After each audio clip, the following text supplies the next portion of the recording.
Hello, everyone, and welcome to a very special episode of Third Impact Anime. I somehow am your host, Bill. They let me back be as the host.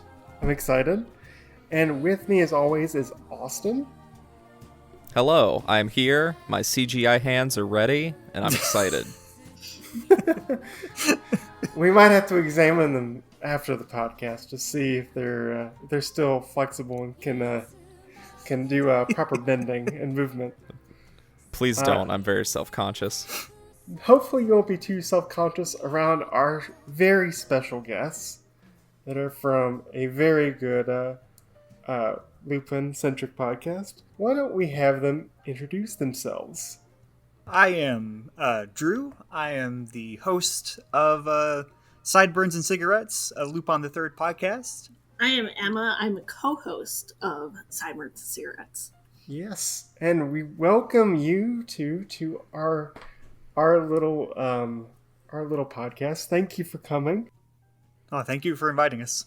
Yeah, I'm really excited because today we're going to be talking about a modern Lupin the Third special, Goodbye Partner. It's actually, to our great shame, Bill, do you know how long it's been since we've done a Lupin the Third episode? It's been, absurdly too long. I didn't realize how long it was, but it's a long time coming, easily. How long has it been, Austin? I think the last one we did was Bye Bye Lady Liberty, and we did that when Monkey Punch passed away. Whoa, 3 years ago. Exactly. That was pre-pandemic. That was basically a different lifetime. Oh, trust me, it was a different lifetime. Man, that just goes to show just how things have changed, not just in the real world, but in the Lupin world. We finally got a reprinting of some of Monkey Punch's Lupin manga chapters in a collected volume put out by 7 Seas. So, and you are a prophet, Bill, because you talked about that in that episode, and you were specifically hoping that 7 Seas got it because they had recently put out Devilman and Cutie Honey. The only reason I know that is because I went back and listened to portions of that episode in preparation for this podcast. Oh man, that's like when Drew guessed the successor to Kobayashi, like in 2017. Oh, did you? Oh, yes. It was just kind of an offhanded tweet in 2017 where I said something to the effect of, one day when Kobayashi passes, I would like to see Akio Otsuka take up the mantle because I think he'd be great for it. I just kind of did it offhand and was kind of blown away when that ended up being the case last year. Yeah. I was like, go for the lottery. That was where I peaked. Honestly. And it's been all downhill from there. Yeah. Aw. Well, maybe something that is very uphill is just how each of us got into Lupin the Third. So before we kind of get into Goodbye Partner, how did each of us get into the Lupin the Third franchise? I think we've talked about that. I think you and I have talked about that before on the podcast previously. Yeah. I can't remember, but... Yeah. Well, yeah, we've talked about it, but I'll keep it short. Where basically, sure. The way I found out through Lupin was through a screening room at, I think it was Animazement in North Carolina, where they were showing Lupin the Third episode 0, and it was just as Discotheque was starting to put out the Lupin the Third releases, because at the time all that was out was episode 0 and Fuma Conspiracy. And I watched episode 0, and it was a great experience watching it with a big crowd. People were laughing. People were really into it. And that made me go, wow, that was awesome. I need to find out about more about this series. And so after that screening, I went to the dealer's room and picked up episode 0 and Fuma Conspiracy. And have been trying to keep up with the Discotheque releases ever since and failing to do so. Same. It's hard to do. I mean, they come out at such a rapid clip these days. Seriously.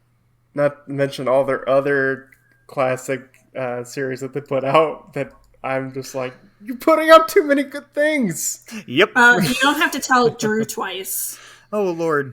Discotheque is the reason why I am constantly struggling for money. I love them for it, but how did we can either go with let's go with Emma. Emma, how did you get into Lupin the Third? Oh goodness. Well, it really started back in 2003 with the Adult Swim airing of it. When I was Red Jacket, but I was like 11 years old, staying up way too late when I shouldn't have been. So yeah, bad me. And I didn't really think much of it. It wasn't really my speed at the time. And then fast forward a number of years later, and Toonami is about to air part 4. And I turned to my husband at the time, and I was like, that series has been around for forever. And I just started watching it again. And so that was about 2017, 2018. And then I just like fell down this rabbit hole. I had lost my job that year. So I watched like all of part 2, all of part 4, and then part 5 started airing. And I just started consuming all of this. I joined a specific Discord server. That's how I met Drew and Chris and Natalie and a bunch of other people. Got into cosplay. Honestly, Lupin really like sparked my creativity again in a way that I hadn't experienced probably since I was 13. So I really got into pretty much everything. And just like immersed myself with it. And again, trying to keep up with all the Discotheque releases, because some of them I didn't even think would see the light of day. Like Eternal Mermaid, The Last Job was a big deal when that one came out, because those were ones that were like kind of in license limbo. So once those start coming out, and I look forward to seeing what else comes out and just spreading what my ex and I used to call a Lupin gospel. So that's kind of like the short term of how I got into it, and now I'm a co-host on a podcast about it, and I love talking about it. So what Lupin cosplays have you done? I've done Lupin, obviously, Red Jacket. Nice. I've done Fujiko. That's probably my most recognizable one. I usually post her.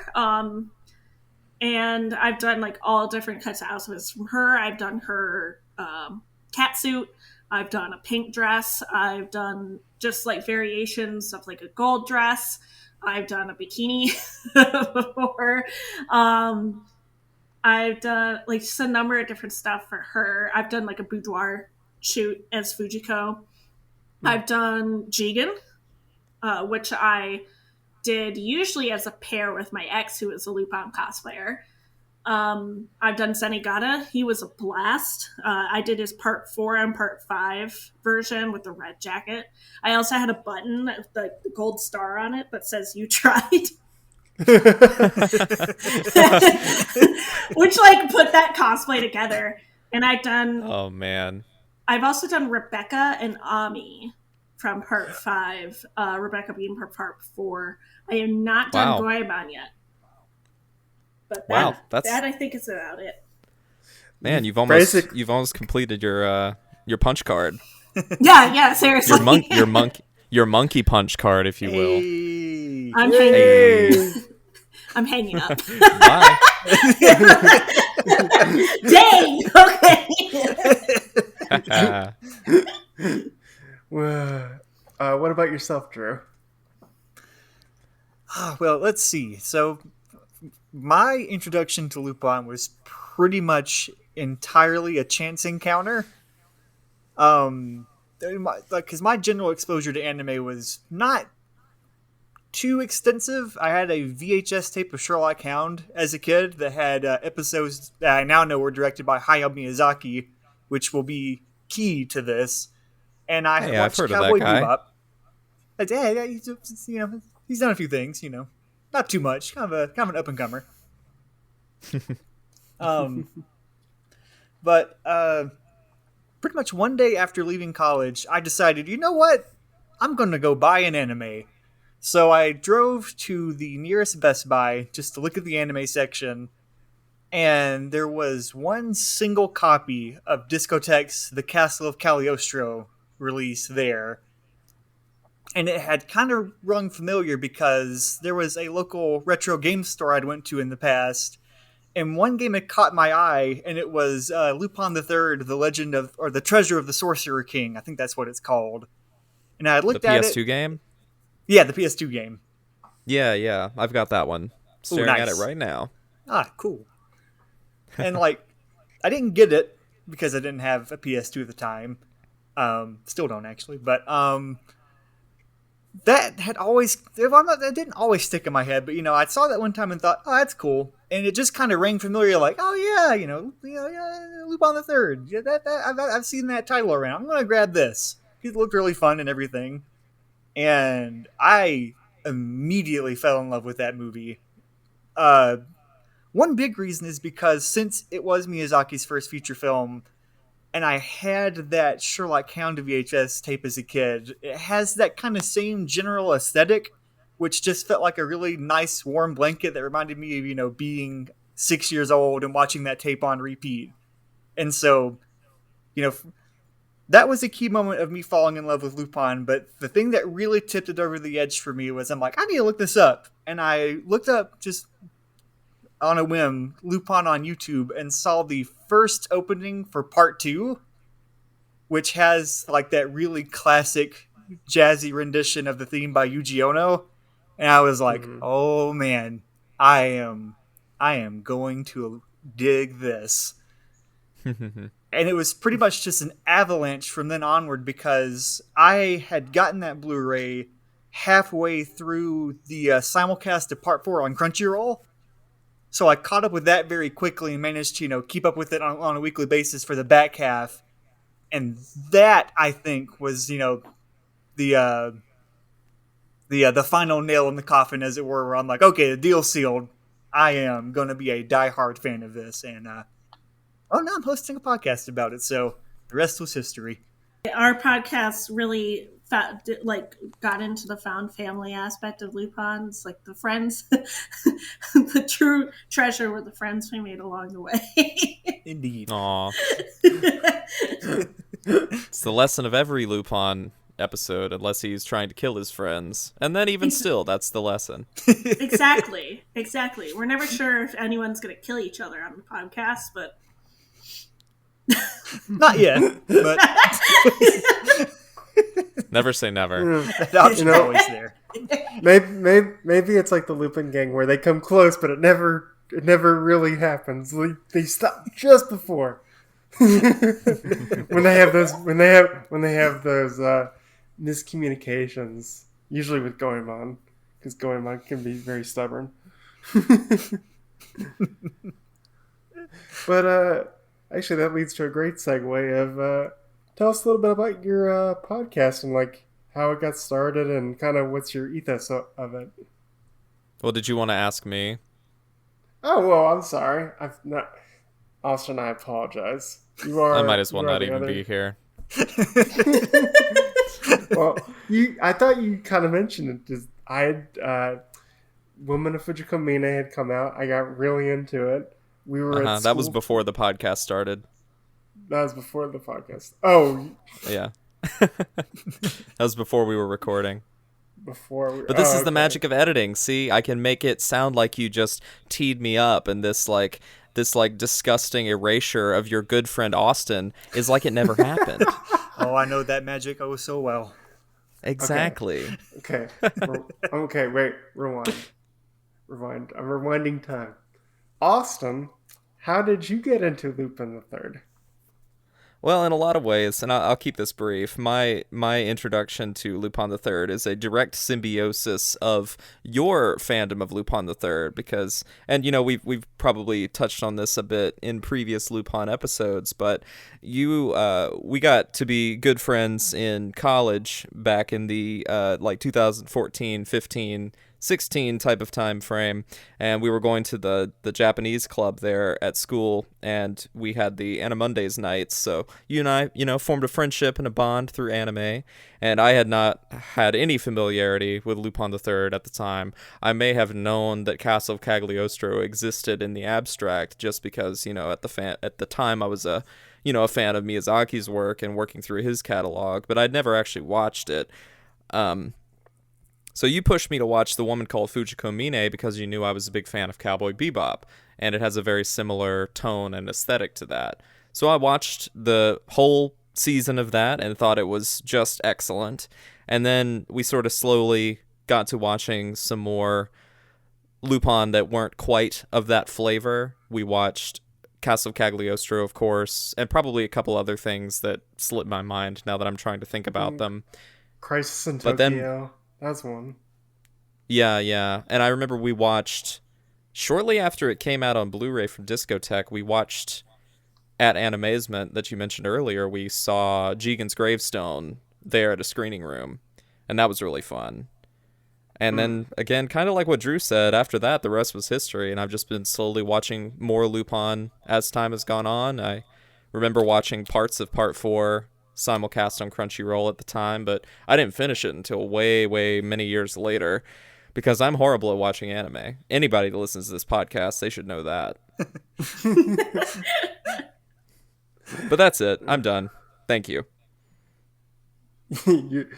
No, just everyone goes at their own speed when it comes to their watching habits. I get super obsessed and marathon things too quickly. And don't I know that? and you juggle a lot of things. So I do like to juggle, but I'm not a clown. I'm just going to extend the metaphor. I don't know. Oh Ignore God. me.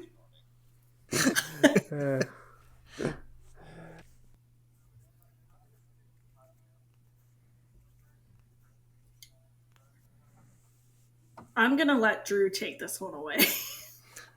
Alrighty, so as Emma mentioned earlier, I kind of gradually dipped into Lupin Twitter a little bit and became mutuals with folks, and then ended up in the now defunct server called the Lupin the Third Gang server, which is where it was a mix of Twitter mutuals I had and people I had not met before. Because I think Emma, we met on the Discord exclusively, right?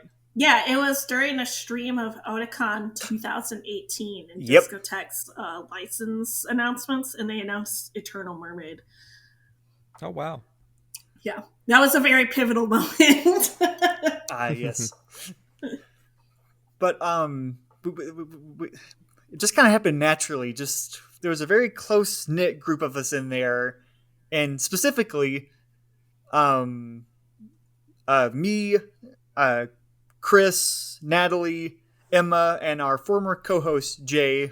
We had a really tight-knit thing going on there. We discussed Lupin pretty much all the time. And at that time, there were, as far as I know of, there were only 2 Lupin podcasts. One is, I think it's still going, Asinine Lupin, which is a delightful podcast, where I think they started talking about Part 5 and then various movies here and there.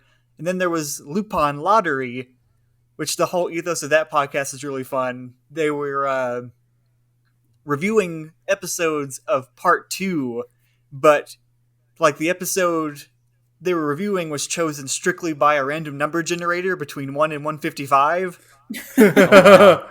Which, Ooh. that was really cool. But I kind of had this thought at one point, just, no one is going through the series in chronological order from the very beginning. I figured that'd be kind of a fun concept, so I recruited Guillaume, Chris, and Jay, and we started covering the pilot film, a few episodes of Part 1, but then as we were doing this podcast, there started to be, especially in 2019, a bit of a deluge of new Lupin media.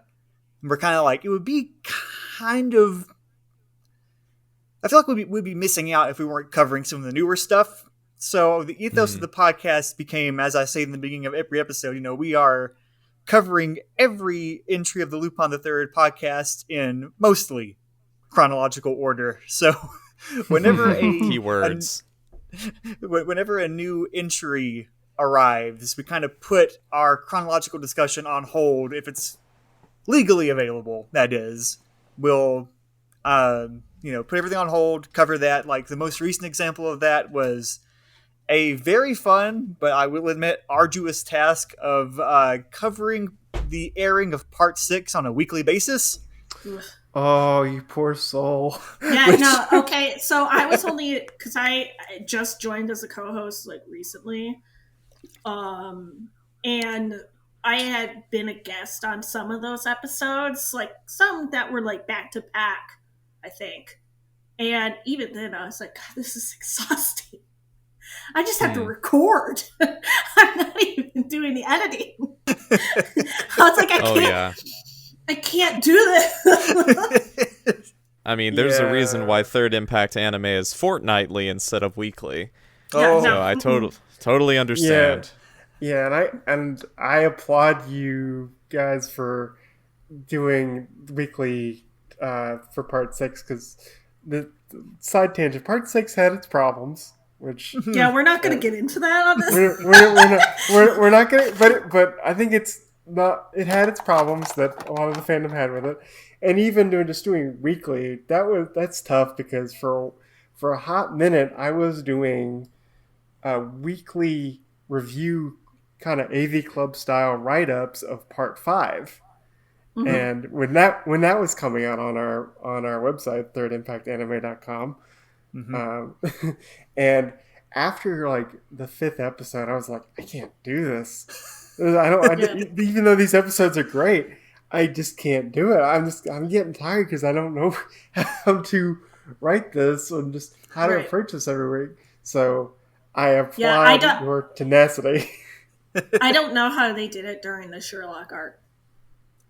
Oh boy, that was talk about an ice pick lobotomy moment. Like, wow. Very graphic metaphor. That was a fun experiment. I am not sure if it will happen again if a new series airs, which I hope it doesn't.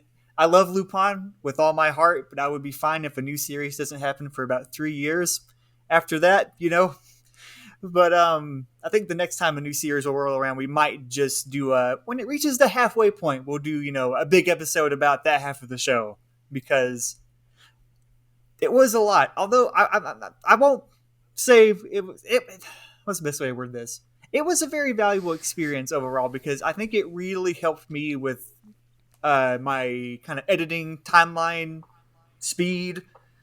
Because now I've realized I've become a lot more efficient since then. So, it was tough, but rewarding overall. It was a learning experience. Indeed. Well, probably the next Lupin thing we'll get is not another series, but the next entry in the Koike set of movies. We're hoping for that. Yeah, I would love it if Koike just remade Redline, except it starred the Lupin cast. Ooh. You have just uttered the greatest sentence that anyone in history has uttered. So, and it would be very in line with the legacy of Lupin, because isn't the first episode of Part 1 like a race? Yes, it is. Yes. So yeah, it's like you could just get like Koike to do that. It's like a Grand Prix race that he's entered. Yeah. Mm-hmm. If he does that, which he won't, all credit will go to me. Yes, absolutely. As it should indeed. But let's get into what we're here to talk about, which is the Lupin special Goodbye Partner.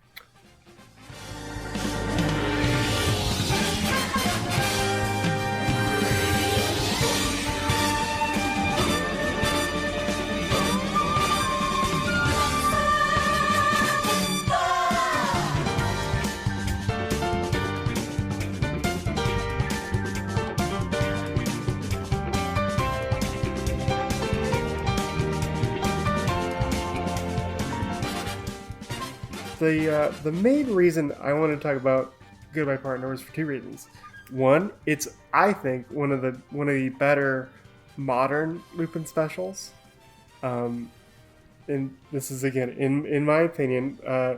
For a while, Lupin specials were very up and down when they were coming out yearly, and then for a while they took a break, and basically since 2011 we've had a renaissance of just usually pretty good Lupin content, whether that be a special, whether that be another TV series, and the whatnot. And Goodbye Partner, I think, is one of those. And the other reason we wanted to talk about it, because I thought this is a really good Daisuke Jigen focused type of special, because it's again voiced by the now former voice of Jigen. I can never say Japanese names. Kiyoshi Kobayashi. Yeah. I'm just gonna let you say the Japanese names also, because I always suck at them. Your podcast, Geronimo, did a really great tribute episode to him. I thought it was very moving, and it was emotional at times, but it came from the heart, and I really appreciated it as a fan of his work and as a fan of his portrayal, because I can't think of an actor that has been with one role for that long. Mm-hmm. I think Natalie in that episode. No. It was someone who brought up the fact that the only other comparison they could think of was Frank Welker, who still voices Fred from Scooby-Doo and has been voicing him since 1969. Also, I think he's the only other kind of comparison that comes to mind. That was probably Chris. Probably was. Yeah. Yeah, I know. I had mentioned on that that he did it for so long, and that in like my life, I had just lost an attorney in the office that had did it for 45 years in our same firm, and it's just like incredible to see how influential like these roles play in just not their specific role, but just like throughout like the communities around them, and like how much respect goes to those people that have been in that role for that long. I couldn't imagine doing something for that long. Yeah, I mean, I think it just goes to show, how much he clearly loved the role and was able to sort of build a life and build a career around this one character. He must have had, just so much love for Jigen and so much, and it's interesting because, I don't want to speak for the man for sure, but like Lupin can be so drastically different between iterations, and there's always a different way that Jigen comes across depending on the writers and the directors, etc. So even though it's the same character, the interpretations can vary wildly. So maybe that was something that sort of kept him invigorated to do this character for so long. That would definitely do it for me, because I'm sure the idea of playing a character for decades upon decades sounds daunting, but if there's a lot of variety and opportunities to stretch your creative muscles built into that, it sounds like something that could be really rewarding, and it seems like he was able to enjoy that greatly. Actually, the closest comparison that I could think of, based on what you're saying, Austin, would be kind of almost like a soap opera actor, because usually those actors are there for 25 to 30 years, and they basically live with those characters and see them grow and progress and change and reset. So that's probably the closest comparison I could think of. Or like maybe Tom Baker, from Doctor Who, because he doesn't play the character in front of the camera, but he still to this day will do the audio dramas playing the same character that he started playing in the late 70s. David Tennant. Yeah. Yeah, David Tennant comes back, and we'll see, in 40 years if he's still doing it, Yeah. No, it's funny you bring up soap operas, Bill, because I think I just saw a news story today about Days of Our Lives going off the air. Oh, no. Like, as of today, I was like, what? Oh no, Wow. the end times are upon us, folks. Yeah, seriously. That's like Man, that's like the Waffle House metric of TV. Is if Days of Our Lives goes away. well, next you're gonna scare me and say Price is Right is going away. Then I think it's the end Ooh. times. Then it's the end times. They take off the syndicated Well, jokes. like Yeah. so they take off the syndicated reruns of Golden Girls. So, let's get into the plot of Goodbye Partner. So, Goodbye Partner is one of the examples of a Lupin the Third story taking place in modern times. Some fans really like it because it's novelty, and other fans are not a big fan of it. We'll probably get into that question later in our discussion. But in this story, Lupin is chilling on a beach, just kind of enjoying some R&R when he learns that Zenigata, Inspector Zenigata, his longtime rival slash arch enemy in quotation marks, is arrested, and he learns that the reason why he is arrested is because they report that he had helped Lupin pull off all his heists. Lupin is indignant by this and gets caught into stealing this crystal that's this major energy source. But what Lupin doesn't know is that there is a man by the name of Ray Forrest, who, that sounds like a soap opera character name, is manipulating him behind the scenes and trying to do his own scheme. In the midst of Ray Forrest doing his own scheme, he is able to get Jigen to go against Lupin for reasons we learn later in the story. And Ray Forrest, like a lot of these Lupin villains, is a very wealthy man, kind of like a tech billionaire, but also a politician. He is very close to a president of the United States that is totally not Hillary Clinton whatsoever. Totally not.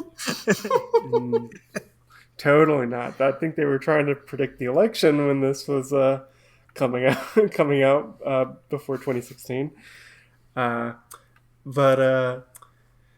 It's so and his grand scheme is he is trying to get this crystal in order to power this super AI computer in order to steal all the money and all the currency across the world. It's almost like they saw one section of the James Bond movie GoldenEye and said, hey, remember the whole bit is about him trying to steal the money from the Bank of London through cyber technology? Let's do that without the EEP stuff.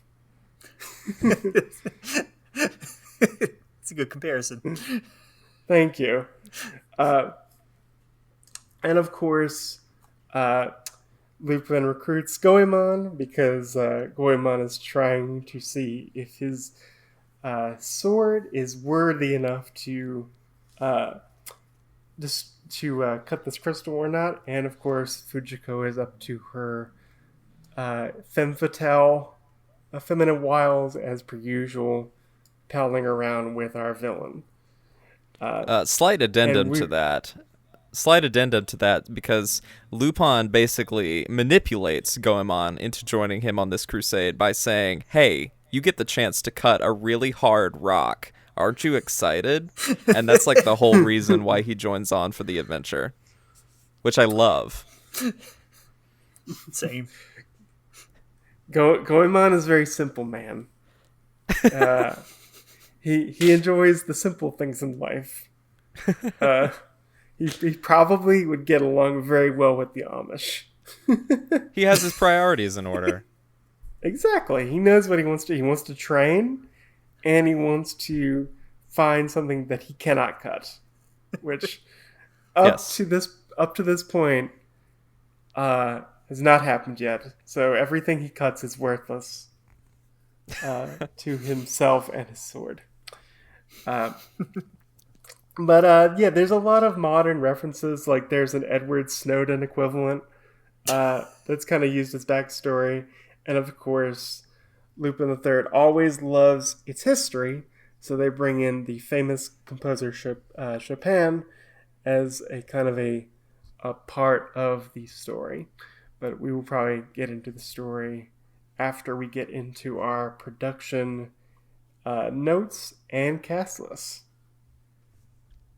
So on production staff, we've got our chief director here, who's also did storyboard art for this film, and he is Jun Kawagawa. He is a regular director on a number of Go Nagai and Ken Ishikawa projects, such as Cyborg 009 versus Devilman and New Getter Robo, things like that. He's also worked on numerous Anpanman projects and was the co-director, along with Monkey Punch, on the Lupin the Third Dead or Alive movie, which, hot take, is probably my least favorite Lupin the Third thing I've ever seen. That is my hot take. Maybe we can fight about that in another episode. He's also worked on Lupin the Third many times since the 90s, mostly as a storyboard artist and a key animator. So on the script for this, we have Takehito Hata, who's mostly a live-action television writer. And this is one of his few anime credits, along with the recent Prince of Tennis film, which came out in U.S. theaters maybe like a month ago. He also wrote the screenplay for an episode of the live-action Detective Conan prequel called Shinichi Kudo's Written Challenge. Do you have any commentary on that, Bill? Because I know you love Conan. Yes, I do. That's one great spot, as I have not watched any of the live-action adaptations, and surprisingly, there's a good number of them, like a couple movies and a live-action TV series, but. Yeah. Well, maybe Edward Snowden appears in that as well. I mean, Conan did deal with IoT terrorism, Internet of Things terrorism, so maybe Edward Snowden would show up in a Conan movie at some point. I would not be surprised. And of course, on music, we have the legendary Yuji Ono, who is the classic composer behind pretty much the totality of the Lupin the Third franchise. He's back for this as well. The character design and chief animation. Go ahead, Bill. I was just going to say, I think that's basically the one constant of every Lupin the Third project is Yuji Ono and his band. Will do either new music or variations of his classic Lupin the Third music. It's all great, and I love that he is a constant and that he's always kind of been with the series. So I'll consult my Lupin brain trust here. Did he also do the music for Cagliostro, or did they let Hisaishi do that? That was Yuji Ono doing Cagliostro. Okay, gotcha. Which was, I think, the first time he had done music for a Miyazaki Lupin, because the very first series soundtrack is composed by Takeo Yamashita, who he did the Part 1 series. What a great soundtrack. It rules. Well, thank you for correcting the record on that one. Thank you. We also have character designs, and the chief animation director is Hirotaka Marufuji. He, of course, did character designs and chief animation on Lupin the Third Prison of the Past, as well as serving as a key animator on The Last Job. He also worked as a key animator and animation director on Macross Frontier, something we did a podcast on fairly recently, and our friends over at Sideburns Cigarettes just did an episode on Prison of the Past, so you can go check out both of those episodes right now. And our art director is Baeom Seon Lee. He was the art director of Prison of the Past. He was the art director on Lupin the Third Part 6. He also worked on Cyborg 009 versus Devilman, and he worked in the art department on a number of Precure entries. So would one of our distinguished guests care to read the cast list? I think I'll take a crack at it here. Thank you. So, obviously, first and foremost, we have Kenichi Kurita as the man himself, Lupin the Third, and Kurita has been playing the character since 1995 in the film Farewell to Nostradamus, and by all accounts, this is pretty much his only role. It's the only one I really know him for, anyway. Mm-hmm. And then we have Kiyoshi Kobayashi as Daisuke Jigen, the voice of Jigen famously from 1969 till 2021. He also played Watari in Death Note, Adrian Rubinsky in Legend of the Galactic Heroes, and was the narrator in a number of Kamen Rider series. Next we've got Daisuke Namikawa as Goemon Ishikawa. He's been the voice of Goemon since 2012 in The Woman Called Fujiko Mine. He's Rock in Black Lagoon, Narusko in JoJo's Bizarre Adventure Stone Ocean, and Yu Narukami in Persona 4 The Animation. And then we've got Koichi Yamadera as Inspector Zenigata, the modern voice of Zenigata since 2011, Spike Spiegel in Cowboy Bebop, Togusa from the Ghost in the Shell franchise, Ryoji Kaji from the Evangelion TV series and End of Evangelion movie, and he's also, most importantly, I might add, the official voice of Donald Duck in Japanese. Woo! Every time I hear that factoid, it just blows my mind to know that Inspector Zenigata and Donald Duck are one and the same. But from a personality perspective, it kind of makes total sense. Oh, yes. Oh, yeah, it absolutely It's fits. like yeah, it absolutely fits because they both get really angry and blow their lid all the time. Now I'm just imagining Inspector Zenigata having 3 identical precocious nephews to have to deal with. Oh my god. Oh, man. That's potential right there. Yes. That was probably going to be in the Lupin the Third, the 8th American TV series, probably. Oh, gosh. Oh my god. Let's see. Next, we have Miyuki Sawashiro as the femme fatale herself, Fujiko Mine. The modern voice of Fujiko Mine starting in 2011. She was also Karupika in Hunter x Hunter, Sinon in Sword Art Online, Celti in Durarara, and Daki in Demon Slayer. I actually just watched that. I actually finished that season of Demon Slayer recently, and she was incredible. Right? Great villain. Oh, most definitely. And she's like that. That's a kind of terrifying performance. So she has excellent range. And then we have Junichi Suwabe as Roy Forrest, the Undertaker in the Black Butler franchise, and the new voice of Oberstein in Legend of the Galactic Heroes, and Shota Ayazawa in My Hero Academia. And last but not least, we have Minako Kotobuki as Elisa Cartwright. She was Mugi in K-On!, Asuka in Sound Euphonium, and Sarah Farron in Final Fantasy. Wow, And, she I can't believe she's Mugi in K-On! That's a surprise. I'm pretty sure her actual last name was the inspiration for Mugi's last name because they share one. It's both Kotobuki, which is pretty interesting. Okay, that's cool. Nice. Yeah. But yeah, we don't have the notes for the English dub cast, but it's the classic / modern Lupin cast with all the folks from Geneon coming back, like Tony Oliver, Richard Epcar, Michelle Ruff, etc., etc. So, now that we've kind of gotten our production points through, let's go around the room, and I'd like and kind of see how we felt about Goodbye Partner. So let's go let's go in order of the call. So we'll go with Austin first. Mm-hmm. So the first time I saw this, Bill and I, we watched it together whenever Discotheque did a live stream of it back quite a bit ago. I can't remember exactly when this was. I don't remember if this was early pandemic or pre-pandemic. If any of you guys remember that, please fill me in because my timeline is off. But we definitely watched it whenever they did an official live stream of it, and I think it was the English dub version. So that was pretty fun. I enjoyed that. And watching it at the time, I remember feeling like I really liked it, but I felt immense whiplash because there is so much happening in this special. There's a lot of things going on, lots of moving pieces, lots of like small twists that make you think it's about something that it isn't, then they kind of undo it, and then there's certain things that you think are really going to matter that end up not really mattering at all, which is both to its credit and detriment, I suppose. But I do remember really liking it. I remember the marketing lead up to it was very focused on the fact that we have yet another jacket color. He's going to be wearing a black jacket this time. Isn't that cool? So I remember thinking that and wondering, are there going to be more black jacket Lupin entries in the future? Maybe, I don't know.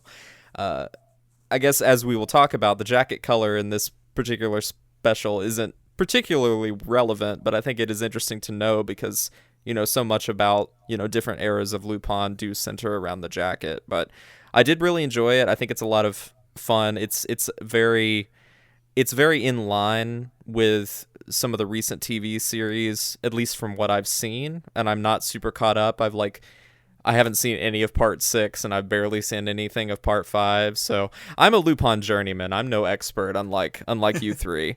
But I did really enjoy it at the time, and this most recent rewatch, I think I enjoyed and appreciated it even more. I think it's a very strong special overall. So I first saw this special through Means when it first aired on Japanese television. Because we on the Third Impact Anime podcast call that flying to Japan. There you go. So yes, I flew to Japan to witness Goodbye Partner with no subtitles. And at the time, it was unsubbed in Japanese. I wasn't fully paying attention to it. I was just kind of vibing with it, And at the time, I was enjoying it quite a bit, just because there are plenty of really fun little character interactions. Like I know I really cracked up at the one bit where Zenigata, Goemon, and Lupin have this ruse at the I think it's the ICPO station, where Zenigata brings Lupin in and he just kind of snaps like a dog at one of the guards who tries to. Gosh, that made me laugh so hard. And that cracked me up, and the ending was very fascinating, even though I had no idea really what was going on with the dueling pianos. So, at that time, I quite enjoyed it. But then I, being a good Lupin fan, got the Discotheque Blu-ray. Actually, no, I think I had rented it on Amazon, because it had come out on Amazon before it was released to disc, if I'm not mistaken. Both subbed and dubbed. You're right. And I have a mixed relationship with this special, because there was a tendency, especially with the mid 2000s Lupin TV specials, that they all... I'm trying to think of a good way to describe it. Some of them get a little too caught up in their own plots. The plots are a little complicated for their own good, and even TV specials I do like tend to go on for about 20 minutes longer than they probably should, at least for me anyway. And on this most recent rewatch... You've kind of identified kind of the central reason why I have a problem with Dead or Alive, but we won't go into that. But I understand exactly where you're coming from. I have that exact same problem with that movie as well. Hey, me too. But... that's one thing about this special is I don't outright dislike it, but it has that air of just kind of being a bog standard Lupin special for me, especially since it came right on the heels of Part 5, which I think kind of tackles modern technology and strains in the Lupin gang's relationship a little bit better than this does, although granted it has much more time to do so. So, yeah, I think I'm going to be working out my feelings tonight and seeing how I actually feel about it, because I'm mixed at the moment. But you know what? With some conversation and some talking, I'm curious to see where I land up on it. Because right now you're catching me in a moment of, I don't know. Do some Lupin yoga, perhaps. Indeed. That might be what I need. How about you, Emma? Okay. So... first off, I'm going to preface this with I've called me and Drew the Statler and Waldorf of the Lupin fandom. Or we're just setting up in our little box, just like criticizing everything, but also laughing at everything. I also flew to Japan to watch this. Wink, wink. Wink, wink, nudge, nudge. Got a good airfare. Yeah, I did. I really did. Travelocity, works. And I liked it, but also, like Drew, I wasn't really paying that much attention to it because it wasn't subbed at that time, and it wasn't the musical to where it was just like so entertaining. I would watch the whole thing. With the musical, I definitely kind of had an idea what was going on. This one, not so much, but I was enjoying it, and there are certain parts that I do really like on it.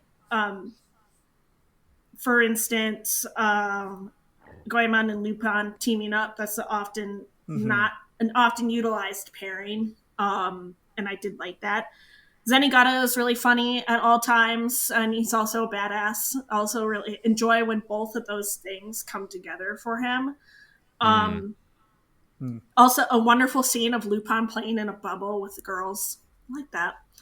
I also... And they bring the bubble back, too. Like, it's not just a one-off thing. They follow through. Nice. Right. I do like callbacks like that. Yeah. I like the Chopin competition plot point.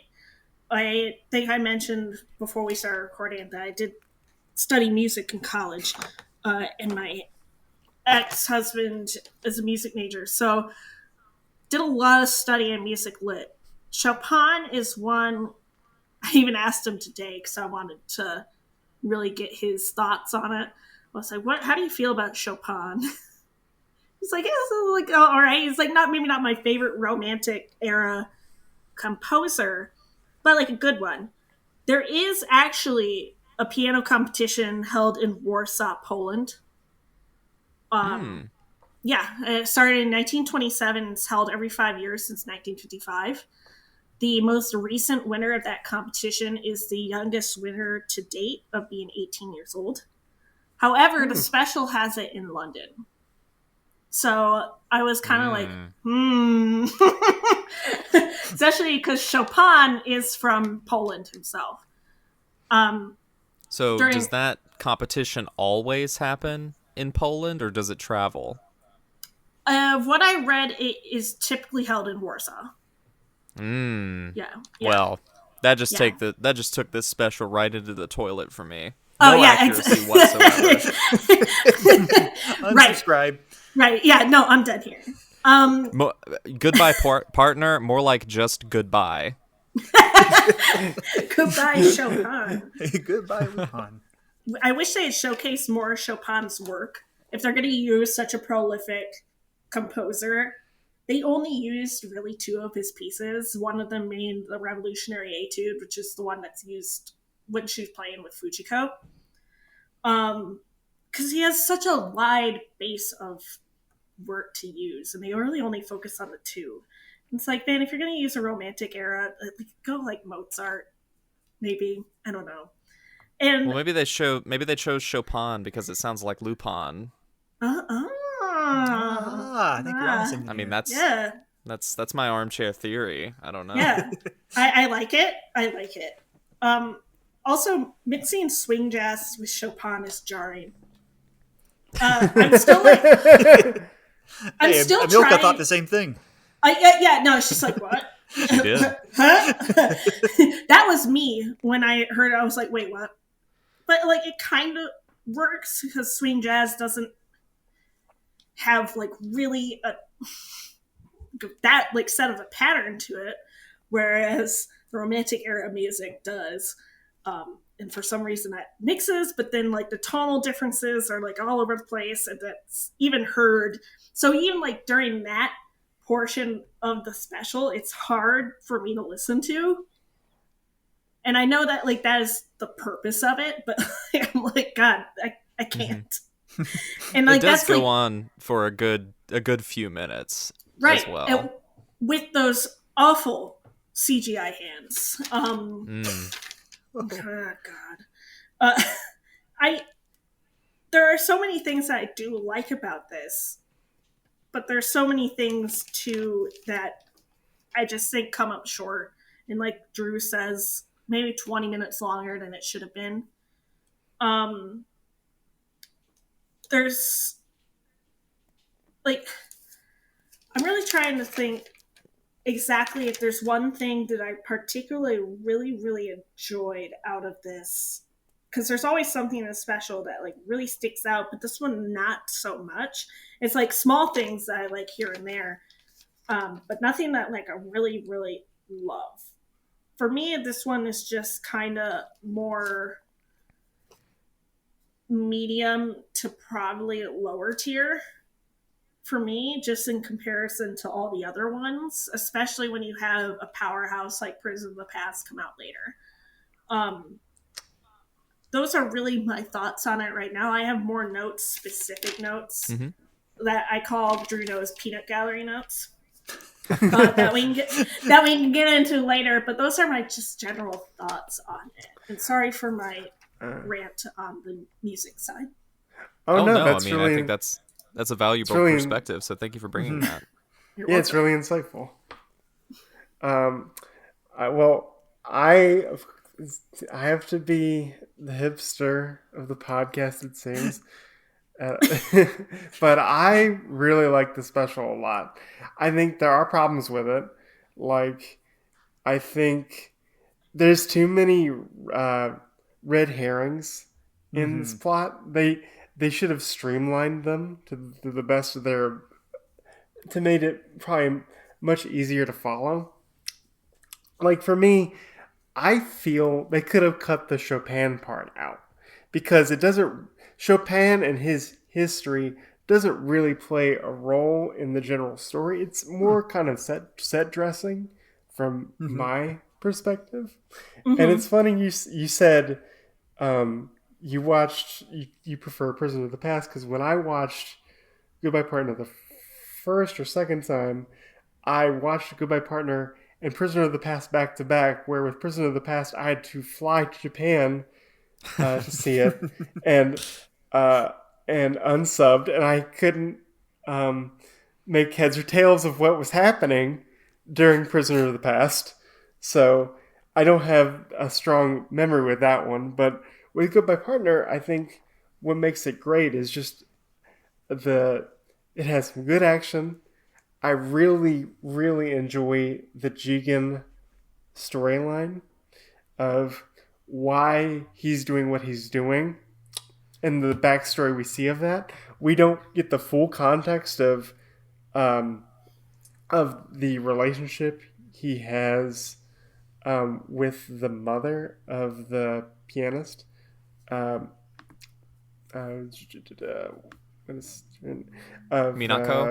Minako. The Minako's mother?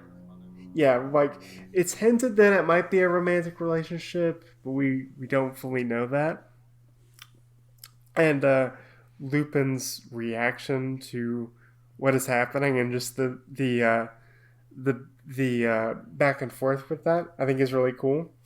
But I think if they had reduced some of the red herrings, like the Chopin stuff, Zenigata's role, maybe Fujiko's role, because a kind of a running joke with me and Austin is with every Lupin special, one of the Lupin gang members is what we like to call the least valuable player, and that they are in the special, but they don't really play a role. They just have to be there to like check the box of just like, look, here's Zenigata, here's Fujiko, here's Goemon.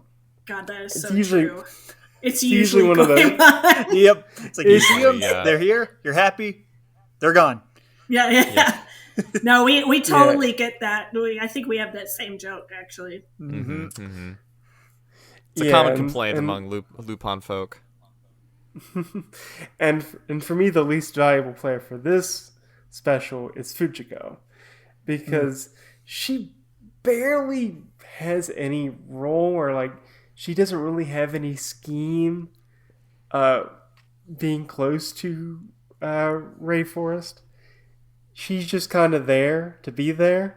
Like they throw in the watch, but it doesn't, excluding the bomb part, it doesn't really play like a greater role in the story with the supercomputer or anything like that.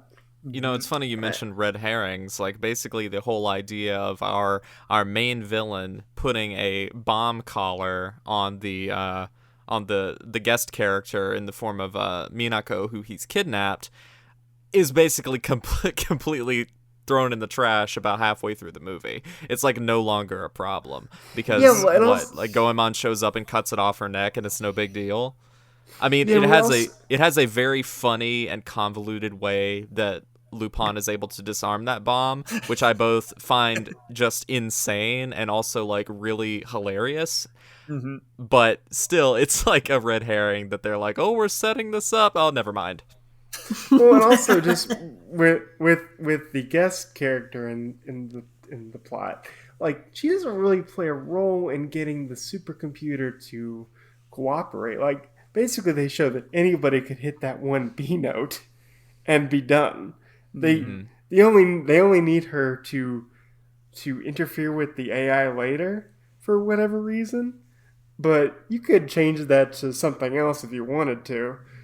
And she doesn't really have a relationship with any of the characters except for Jigen, which is kind of a minor relationship compared to other usually female characters in Lupin specials that have a much more significant role in them.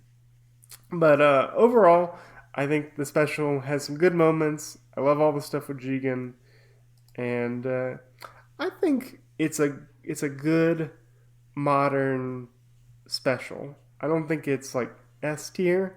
I think I'd give it like a solid B.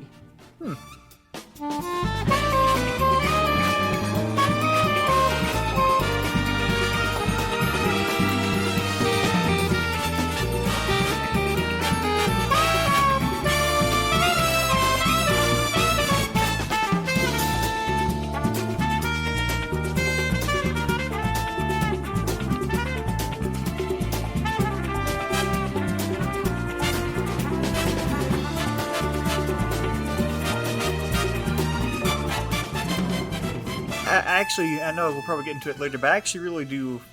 I think that's one sticking point I have with this special is the what was her name? Elisa Cartwright. It's kind of a shame that the Girl of the Week, which is a usual, standard thing for TV special, it kind of really bums me out that she just exists as a plot device, and that's a big sticking point with me, if I'm being 100% honest. That does. It I just realized I call her Minako earlier. It's like looking at Nick Fury and calling him Samuel L. Jackson. My bad. It's all good. Yeah, I mean, I guess we could talk about. We've kind of touched on it a little bit, but going kind of back to what you said, Bill, about sort of evaluating the chess pieces of the special, how our individual Lupin characters sort of interact within the story that is crafted here. I mean, if we're looking at Lupin himself, I think he's pretty much standard Lupin in this one. Like, there's nothing particularly interesting about anything that he has going on. He's just kind of there to be himself, be the gentleman thief, push the plot forward, and he wants to steal the thing and do the stuff, and that's kind of it. He's Lupin on autopilot, and I don't mean that as a dig or anything. Did anybody have any particular thoughts on Lupin in this special? Not really, but I do know that you mentioned the black jacket. Yeah. Which, that was kind of like what you were talking about with the bomb collar. It seems like it was a thing that happened and then not touched on. And to be fair, well, first of all, I don't think it's the first time that Lupin's worn a black jacket. Nope. Drew, when really? was it? Am I wrong? Oh no! Honestly, that was a weird thing of how, because I think even TMS tweeted about that, Like that was part of the marketing where it's like he's got a new jacket color for the first time. Like, excuse me, I push my glasses up. It's like, hey, excuse me. Takeshi Koike had him in a black jacket in the opening of Go. Oh my gosh! Oh, you're right. Oh, you're so right. If we want to be pedantic, like that was an odd marketing play by TMS there. Well, TMS would be like, well, that's a whole different universe that isn't related. So, we are right. That's Lupin the Third, not Lupin the Third. Lupin the Third. The third. So, I've always been on the fence about the black jacket overall, simply because not only is it just kind of tossed aside as a plot point that they seem to build up as like a big thing with the special, even with their marketing, but also this is a character that is very flamboyant. He wore pink in the 80s and he rocked it. Amen. I know a lot of people do art edits of like him in a yellow jacket and it works. Purple jacket works. Black, I think it's a little too dull for him. And that's my mini gripe about Lupin in this special. But otherwise, yeah, he's the lovable thief we all know. Yeah. And I think he's one of the best parts of the special. He's probably one of the most enjoyable. Agreed. If not the most enjoyable part, simply because he's just all over the place. He's really cartoony, but like he gets the work done exceptionally well. I would say, now that I think about it, he is my favorite part of the special. Mm-hmm. Yeah, it's just good, classic, wacky Lupin. He is understanding the assignment, as the kids say. Absolutely. Oh, and he does like the classic Lupin things where the villain at first thinks they've retrieved the item, but no, he created a fake. Which he does in like almost every Lupin special. Classic Lupin move. He also, I love, as Austin brought up, at first when you see him playing in kind of the rollerball stuff with the girls on the beach, you think, oh, that's just a one-off thing for like him being kind of I'm trying to think of a right word. Fun-loving? Flirtatious. Like his flirtatious self. And then you see him bring it back when they break into that facility, which was like a great callback, as you said, Austin, of him just being very clever and finding kind of weird and wacky ways to pull off his heists, which are really fun. And the way that he uses like his deductive reasoning to figure out that like, oh, I think Jigen is betraying me. But wait a second, Jigen would never betray me because these things don't add up about what Jigen told me. So clearly he's just faking it and just using all this like nonsense like JoJo's Part 2 battle tendency logic to kind of figure out what is and isn't happening around him is just like, it's really clever. It's very Agatha Christie Columbo detective logic at work, where he's like, well, he's not using his usual Magnum. He's using a government-issued gun, which he never does. And when he said, like, oh, I brought it in for repairs, Jigen would never trust anybody with his guns. Right. Because I know him. So there's something going on here. And I'm going to play along, and we'll see where it leads. And I think that's just another great thing that is that a kind of a Columbo smokescreen of just, oh, you think Lupin is just goofy. But no, he's actually really smart behind the goofiness. The goofiness is just a facade that he puts on for people. Just like how Columbo puts on his like, oh, I don't know, mister, just one more thing, and I don't mean to bother you type deal. Yeah, and I guess that we talked about him a little bit, but I guess we can pivot to talking about Jigen. Like you said, Bill, this is a fairly Jigen focused special in a lot of ways, because basically the central guest character of Elisa is like related to Jigen in some way from his past, because he knew her mother and he knew that she was in danger. So that's kind of why he sort of allowed himself to be like an agent of this of Roy Forrest to be used by him because he didn't want anything bad to happen to this young girl. And it kind of, thinking about that made me think about something that happens in Lupin like every once in a while, and you guys being big fans of it, I kind of wanted to pick your brains about it. Like, how do we feel about, like individual writers being very like laissez-faire about what they add into Lupin the Third characters' pasts and things like that? Because I guess on one hand you could be like, well, the Lupin characters really don't have a past because there is no canon, but then there are sometimes that like certain things in their past really do shape the way that they're viewed going forward. Like in a lot of ways, the woman called Fujiko Mine is kind of like the quote unquote origin story of Fujiko in a lot of ways, and there's a lot of weight put on that, or maybe there isn't. I don't know. So what do you guys think about that idea? Ooh, I honestly, I think that is one of the things that really contributed to me falling in love with Lupin, is the fact that it is just so open. And like, I'm trying to think the best way I can word this. It allows for so much variety in tone and storytelling.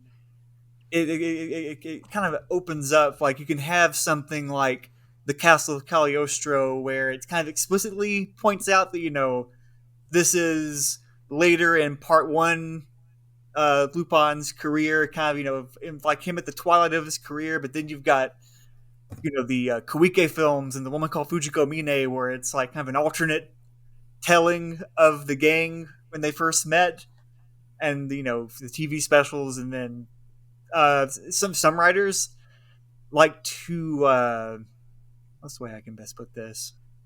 Like, I know recently there has been kind of a minor canon with starting with part 4, because part 5 kind of directly follows on from part 4. And part 5, in its first episode, seems to indicate that every Lupin thing has happened, which is kind of interesting for that story. So, honestly, like, yeah, I'm starting to ramble at this point.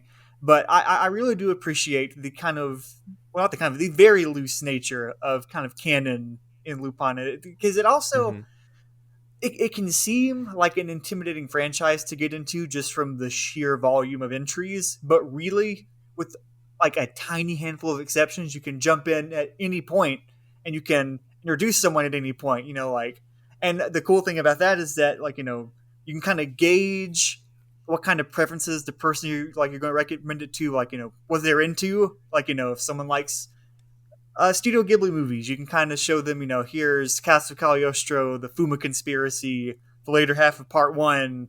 If you like the kind of weirdly hard-boiled, out there, zany Mystery of Mamo, you can show them, Bye Bye Lady Liberty, and I don't think of the another other one that's that Dazaki wacky. ones. Oh yes, the other Dazaki ones, especially the Hemingway papers. I have a soft spot in my heart for that one. But like, and if someone's into Looney Tunes and just wacky cartoon stuff, part 3, I was about to say Legend of the Golden Babylon. part 3. So honestly, yeah, that kind of laissez-faire attitude is probably my favorite aspect of the Lupin the Third franchise, and I'm going to stop rambling now. No, you're fine. I'm gonna piggyback off of Drew and say I agree. In regards to this special, and sorry I bring up Gio and the Lisa, and I'll get back to the laissez-faire canon opinion. There was a theory going around that Elisa is Jigen's daughter. There was a theory like right at the start when this first aired. And I could see people interpreting that way, but yeah. Right. And there is also a special in existence called Stolen Lupin that is, it hints at the fact that the NPC girl in that is Lupin's daughter. Doesn't say for sure. But then it's never mentioned again. And I like that. I know recently, like Drew says, since part 4 has been like a minor canon, like he explained, and also I even can go further than that. In part 5, there are callbacks to like Rebecca, which thank God for that. And like other characters, there was a callback to one from a special as well. So there is minor canon going on now, but before that, it was just like dogs without horses. Yeah. And I love that because I think I mentioned at the start that this series sparked my creativity again. And I think that's because canon's very loose. You basically do what you want with it, while also having some points that do stay consistent. But I like that there really isn't that solid backstory. We don't know who Lupin's mother is, even though Part 6 tried to establish that. We don't know if this is Jigen's daughter or not. And I don't know if we're ever going to know that. But because of that, it's not, like Drew says, it's not as intimidating to get into as, say, like One Piece. Right. There you go, Bill. There you go. She said it. She said OP. OP? Yeah, she did. I did. It was I that set the house ablaze. So I definitely like a looser take on Lupin. Do I appreciate some canon here and there, some like personality traits or just some bits and pieces of background to be kind of the same? Yeah. But otherwise, I like that it's up to our interpretation. We can do what we want with it. And that's what's so fun. And that's what keeps it so fresh. Mm-hmm. Mm-hmm. And I guess from a screenplay writer's perspective, too, I'm sure the people working on these things kind of are a little bit liberated that they can kind of play with the ideas. Because, like, Lupin... If you wanted to make like I mean, I know this isn't always true, but like Lupin for the most part exists in a constant present. Like they don't really have to worry about what comes before or after. In a way that is pretty liberating because you can have like George H.W. Bush appear and you can have like Edward Snowden appear in like the same show with the main character being the same age at the same time. Like Batman. Austin George H. Bush did appear in the Siberia with Love, the third TV special. Yep. Yeah, he did. Which is pretty fun. But I think this is going to be like preaching to the choir here, but I think that's one of the strengths is because I think we as fans think we want continuity, but you really don't. Because when you have continuity, well, it's a cool feature. It's also quicksand because then you're confined to it, and whatever you have in your mind of a character is going to be better than whatever writer comes up with. Mm-hmm. And so you were bound to be disappointed. And I like that term, minor canon. I like that term a lot because I think Lupin's really good about that, is they'll either bring a villain back that is notable, like they brought back Paikal a number of times, or in this special, they do a slight little nod to Cagliostro with where Jigen is trying to calm our main heroine down, and just like, Lupin taught me how to do this, and he tries to do the flower thing that Lupin did in Cagliostro, but doesn't do it as smoothly. I love that as scene. I love that as a little reference, and I also love that as like a character difference of just like Jigen is never that smooth. It's funny you bring up that in particular because Drew and I and the rest of Sideburns and Cigarettes, we talk often about how frequently this series calls back to Castle of Cagliostro, and for the most part we are a little tired of it in a lot of ways, but that one in particular I've always enjoyed. That was cute. Think it's so cute. I'll give him that one. No, that one's a good callback. I like that one. I agree with you and Drew that they go back to the well of Cagliostro way too much because they're just trying to get as much water from that well as they can. Ooh, and But it's what I dry. like, It's very dry. dry. It is. But you've gotten all the water. You need to go dig up another well. Let's go to the mile well. Come on, guys. That'd More be pop interesting. rocks. But Yeah, boy. Send the But, brain. Giant brains. but I like that because it's subtle. It's not in your face. Mm-hmm. Whereas other specials, they were like, let's just do the plot. Let's just rehash the Castiglione plot over again because that's what people God. like. Princess of the Breeze. Yeah. So Gesundheit. Thank you. bless you. But I like little nods. I think that's when you do little nods and it's not like in your face. I think it's much more appreciated. Mm-hmm. Mm-hmm.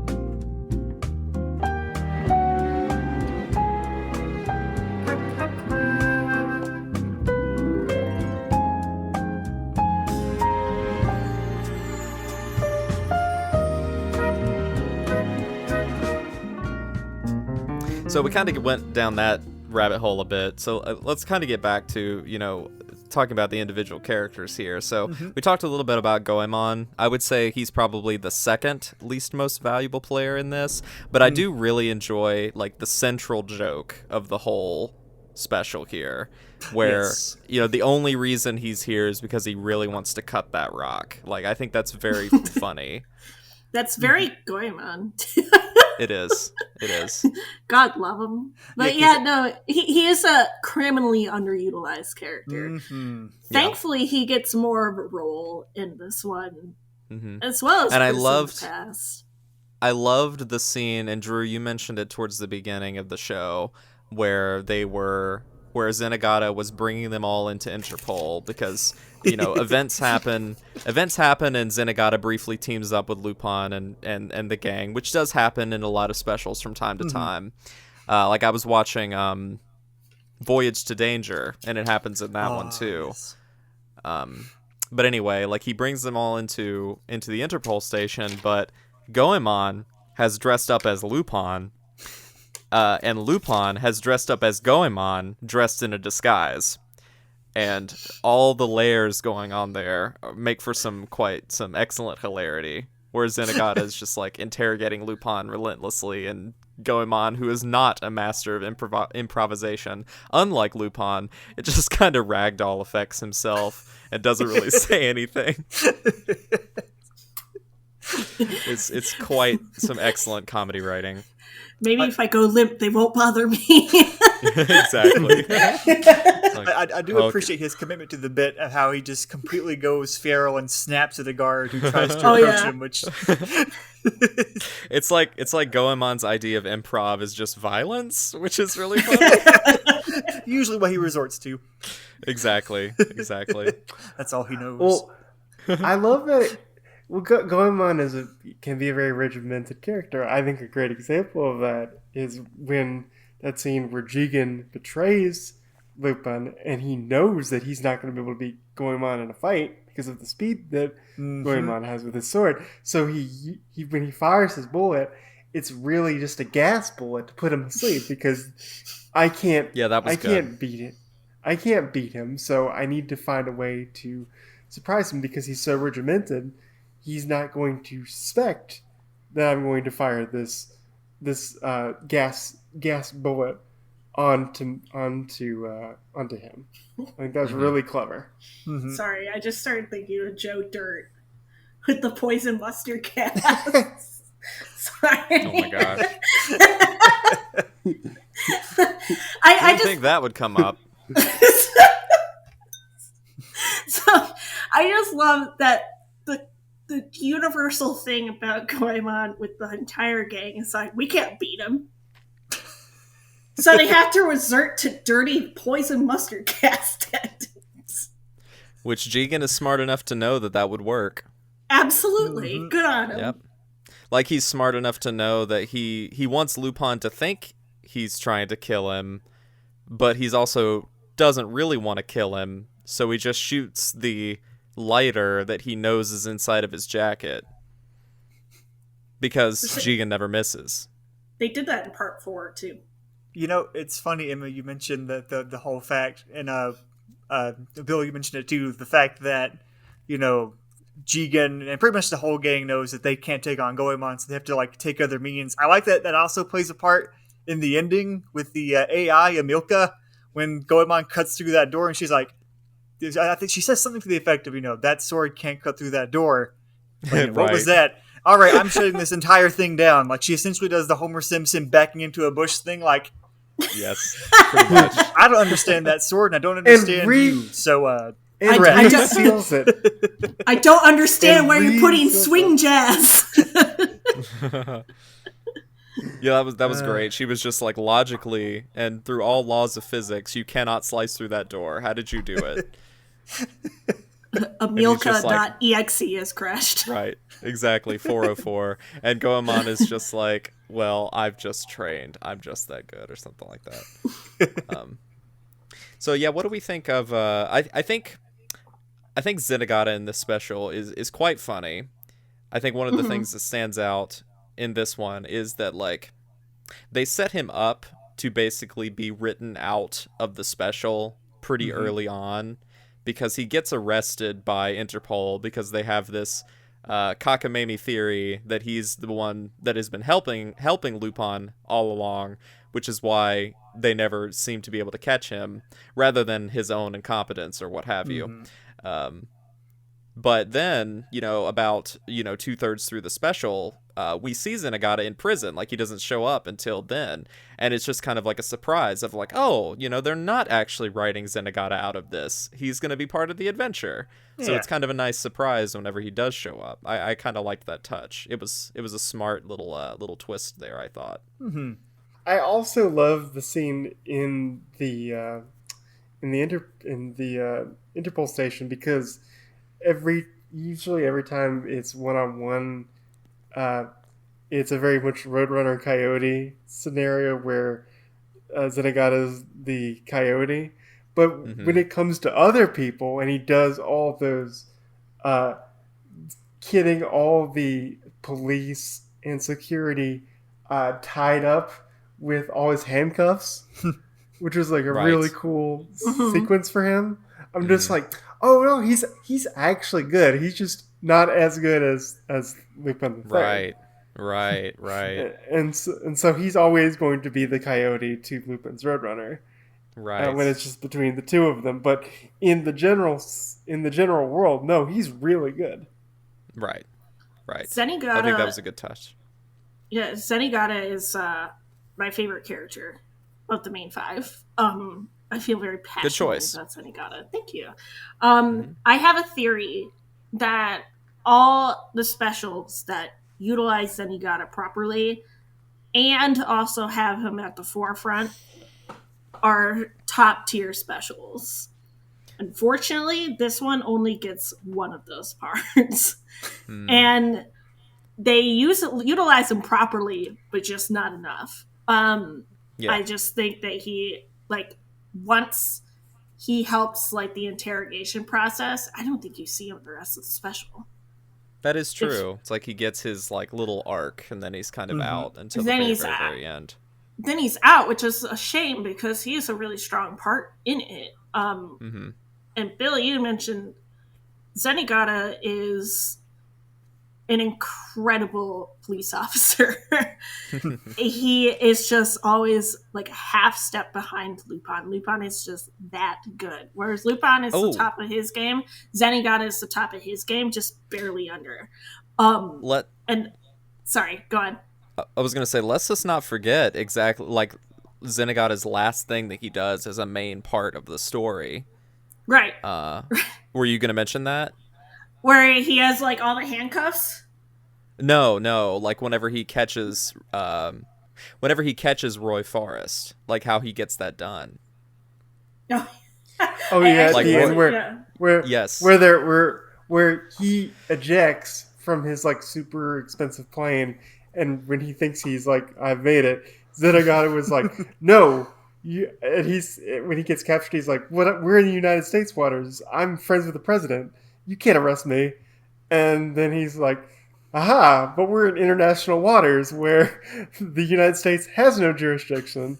So I love you're that. stuck." Yeah, He's like, I am an officer of Interpol, and I'm taking you in.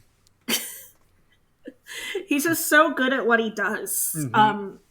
And it's unfortunate some specials don't know how to write them. So they kind of write him more of the bumbler rather than like an excellent detective. Mm-hmm. Where The Inspector Clouseau. Right, he's both. He is a bumbler, kind of like just kind of goofy, but he is also really, really good at his job. Mm-hmm. So I guess that brings us kind of... Oh, go ahead. No, I was like, that's my tangent on Zenigata, so...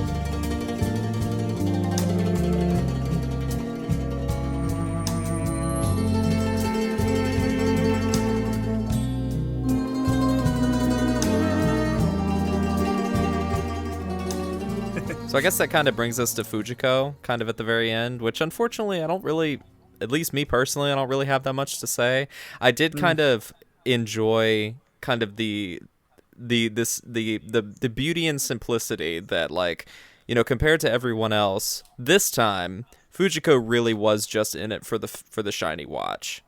I mean, I think that's kind of a decent joke in of itself. Like, there is no complex motivation for her this time. It's just like, oh, no, I just wanted that watch. Which is kind of funny in its own right. She's a woman that knows what she wants.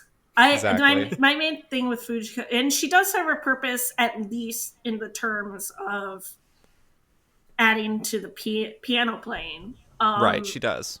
So she can, which I never even knew that. Like, again, there goes that laissez-faire stuff. Like, oh, Fujiko is actually a talented jazz pianist, which is an interesting plot point.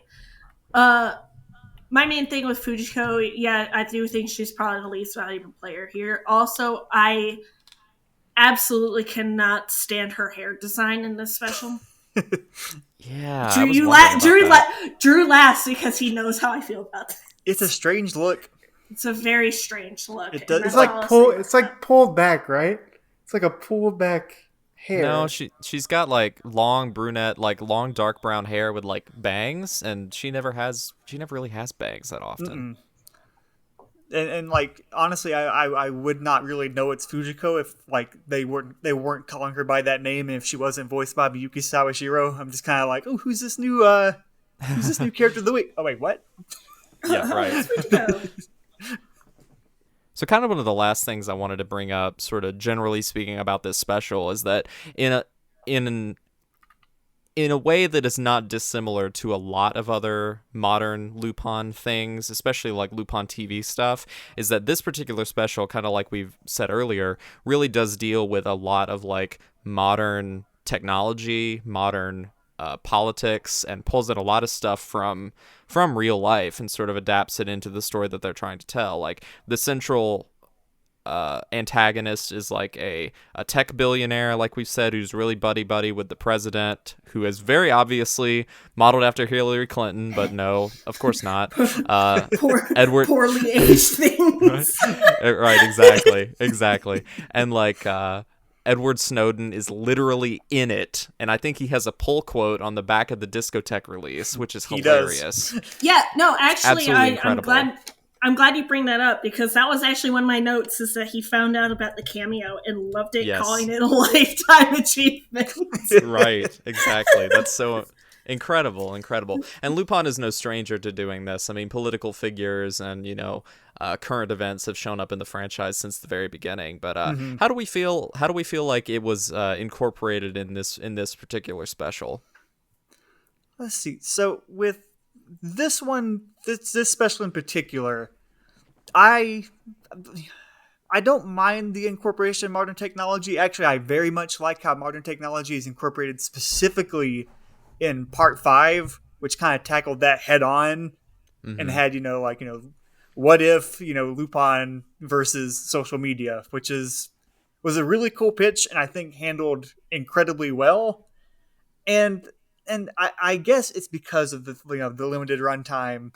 I was telling some people in one of our Lupin servers earlier, this one kind of feels, at sometimes, kind of comically modern, specifically in the scene where Roy Forrest is, taking Fujiko by private jet into his facility. And the way I wrote it down here was, basically the exposition goes, so here's my hydraulic and solar-powered high-tech fortress that can also receive electricity through microwaves from my solar panels. Oh yeah, everything here can be printed by a giant 3D printer. And did I mention it's all controlled by a state-of-the-art AI? And I'm like, oh, okay, it is 2019. Thank you. I mean, counterpoint, Drew. That's how tech bros are. This is true. That is one thing. I don't... Roy Forrest is not going to be winning my... favorite Lupin villain award anytime soon. However, I don't want to get too political, but a white tech billionaire who goes super American first. This is a pretty accurate portrayal. So interesting. He is a believable villain. The only thing I kind of raised my eyebrow at the end is when when he escapes the police convoy and there's a bit of exposition that says like, "Did you know he's also former Spec Ops? We're in trouble." I'm like, no tech bro's going to be Spec Ops ever. They are incapable. And I did think it was kind of funny how, they have all this real world grounding to actual technology that does exist, but kind of towards the end it basically just becomes a big like explosion festival, because I feel like they got to a certain point and thought, well, I guess it would just be a big explosion festival. So that's kind of what we got. You get kind of a big explosion festival with diet Ghost in the Shell kind of going on with the Milka and humanity, and then she eventually becomes, I guess, prime delivery by way of Hatsune Miku. Yeah, that was weird.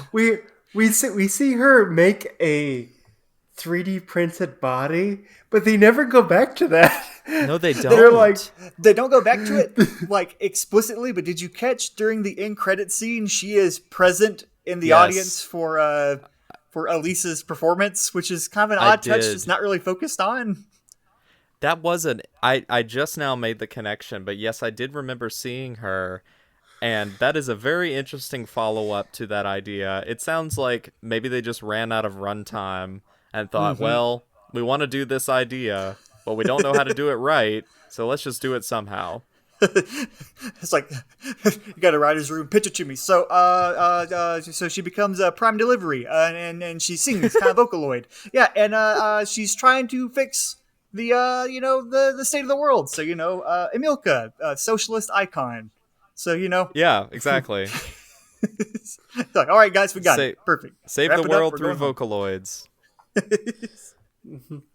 The writer was a big fan of Mass Effect and saw what happened to the AI of that series and said, I'll just do that.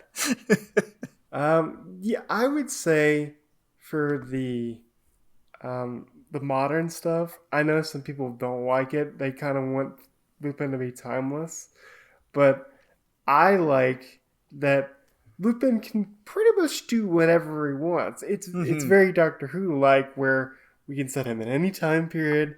He can deal with any type of political or any type of problem. He can deal with anything dealing with history. It's very Doctor Who-esque. And the modern times is just one more tool in the arsenal belt. Yeah. And then if you don't like it, then you can find other Lupin specials that are more kind of in the vein of like part 2, which are more like James Bond going to a fabulous country around the world, global adventure, than the modern stuff. I will say, like Drew, you said, I think they got too much into the info dump of just like, oh yeah, and this is how my base works, and this is where I come from, and so and so. But my favorite part of the modern stuff, and it's slightly political commentary, was the not Hillary Clinton when she finds out Roy Forrest's grand plan. She's like, "Crap, we gotta get rid of this because if they find out the U.S. was involved, we're screwed. What do? We just blow it up. Blow it up. Doesn't exist. Just kill it. That's what we do. We're America. America." So it's a very poignant message. Indeed. And a message Lupin's been making since the 70s, because Mystery of Mamo ends the exact same way, with the United States just being like, we don't want to be tied to this. Nuke it. Yep. Well, unfortunately, Japan has a history with the United States making that kind of a decision, but we won't get into that today. But yeah, I thought the modern stuff for the special fit pretty well. It didn't feel too in your face or like the Steve Buscemi meme of "What's up, fellow kids?" It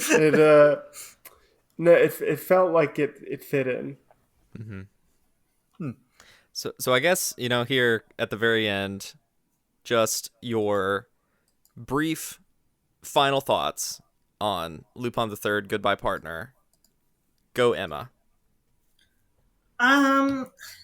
Yeah, I definitely am glad that I talked to other people about it. I always try to think of positive things about every special. It's a little harder with things like Princess of the Breeze to think about stuff like that. This one, there are a lot of positive aspects. I was just thinking, like, in comparison to so many of the other specials, it's definitely probably, in my opinion, one of the more weaker ones. But that is to say that there are a lot of things that I like about it. I am glad that they did focus, even though, like Bill said, it was just eventually kind of a throwaway plot point. I did like the message, like the mentioning of a Chopin, but that's just like the music history nerd in me. I would say, unfortunately for me, there's just like too many weak spots of it to like discount. So for me, it's on my, like, I just did a list of all the specials in order, like, my opinions on them. And this one's more towards the bottom. Not like all the way toward the bottom at all, but yeah, I'm just glad that I had other people to talk to about it, to get other perspectives and like just really dial into it. So those are my final thoughts on that. Drew? Yeah, I'm going to echo a point Emma made there. It was very nice to talk to you both about this, because my opinion was leaning really more towards the negatives, but I had to be reminded of the positives in it, because there is positive stuff there. I like pretty much everything with the Lupin gang, and it really hits for me, except for, Fujiko, who doesn't get much to do, which is a shame, but unfortunately not an uncommon occurrence in some of the TV specials. Mm-hmm. But I think the one thing that holds it back a little bit is anything that doesn't involve the Lupin gang gets a little needlessly convoluted and spends a little too much time with it. It's kind of there's a drive-in critic and horror host, Joe Bob Briggs, who has an immortal quote, which is "too much plot getting in the way of the story," which kind of happens a bit in it. And so I end up kind of middling on it, but at the same time, I have seen worse TV specials. It's not entirely without merit. I didn't get to touch on it much, but I did very much enjoy the last 20 minutes. Kind of come alive for me with it when the U.S. military kind of does the comical assault on the base, and it's scored to dueling pianos playing Chopin, and culminates in Lupin and Jigen finding a giant cannon by sheer convenience, which is honestly that's good. that. And I'm sorry to get a little rambly here, and I'm going to actually keep it very short, but I kind of like that bit because it is a little fun, small encapsulation of the Lupin gang. Like, no matter how much modern technology you throw at them, they are always going to find an old school way to counter it. Right. And it doesn't matter how much technology you throw at Lupin the Third, you are not going to stop him or catch him at any point. He will either master. Go ahead. Oh, go ahead. I was going to say he will either master the technology that you try and throw at him, or find an analog way to get around it. Exactly. Because I think, like, for example, in part 5, he'll either counteract all of your technology with, a very powerful digital monocle, or in this special, he will find a big ass cannon and thwart you with it. Every time. So even though I kind of have some, there are a bit more negative aspects to it than they kind of outweigh the positives. It ends on a note that leaves me with a smile on my face, which is about all I can ask for with a Lupin the Third entry. Mm-hmm. Bill? I like this special a lot. It was memorable. And I would rather have a memorable special that has flaws than one that I find boring and forgettable. Like, for me, ones that I'm not a huge fan of, like Green versus Red. Not great. I think it's called the Sword of Doom, which is no, that's Sword of Doom. Dragon of Doom. Dragon of Doom. Thank you. Dragon of Doom. I'm thinking of a Japanese samurai movie with Sword of Doom. Dragon of Doom's kind of forgettable. And or Return of Paikao, stuff like that, or it's more forgettable, and I will just zone out and not think about it. Whereas this one, I remembered it. It stuck in my brain, and if it can do that, then I think that's a successful Lupin special. Yeah, I mean, I kind of agree. I mean, I was pretty positive on this one going in, like I said at the beginning, but I think it's solid. It's not the greatest Lupin thing in the world. I think it would be a reasonable choice if you wanted to introduce someone to kind of a modern take on Lupin for the first time, something that wasn't quite so classic and wasn't quite so hard-boiled like the Koike and if they like the modern stuff from like part 5, then I would recommend the special. Like, it's sort of a continuation of the more modern stuff. I probably wouldn't show them this one first. I would show them something like maybe Lupin the First, or apparently Prison of the Past is really good. That's very close on my list to check out next. But I think this one is fun. I think you can do a lot of Leonardo DiCaprio pointing at the screen meme for all of the the modern things that show up, which is kind of enjoyable in of itself. So I think it's solid. It's solid. I certainly like it a lot more than Dead or Alive. I certainly like it a lot more than Twilight Gemini. Listen.